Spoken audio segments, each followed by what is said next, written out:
হ্যাঁ guys, good morning. তো আরেকটা মিনি ব্লগে তোমাদের স্বাগতম। তো দেখতেই পাচ্ছ এখানে আমার পাখিগুলো সব ঘুম থেকে উঠে গেছে। ওরা অনেক সকালেই ওঠে আর কিচির কিচির করে ডাকতেই থাকে।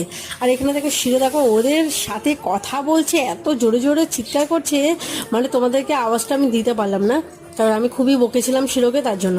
তো মানে আমি শিরোকে একটু ওপরে তুলে দিলাম, ওদের সাথে একটু অনেকক্ষণ ধরে গল্প টল্প করছিল। দেন তারপরে আমি গোপুসোনাকে তুলে দিলাম, দেওয়ার পরে কিন্তু গোপুসোনাকে খাওয়া দিয়ে দিলাম সকালবেলা।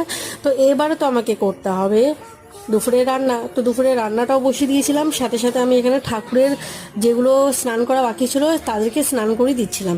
আর এখানে দেখো আজকে দুপুরবেলা আমি মেনু কি করে নিয়েছি, সিম আলু চচ্চড়ি আর লাল শাক ভাজা। তো আর আমি খাবো আজকে জল দেওয়া ভাত প্লাস দুষ্টও খাবে। দেন চলে এসেছিলাম ডিউটিতে। আর ডিউটিতে আসার পর আজকে প্রচুর রাত হয়ে গেছে। আর আসার সময় দেখো কেক নিয়ে নিয়েছি, কারণ কাল তো বড়দিন। তো এত কেক ছিল, কোনটা নেব আমি বুঝতে পারছিলাম না। তো আমি নিয়েছিলাম ভেজ আর একটা নন ভেজ, সাথে নিয়ে নিলাম একটু ফুল। আর এখানে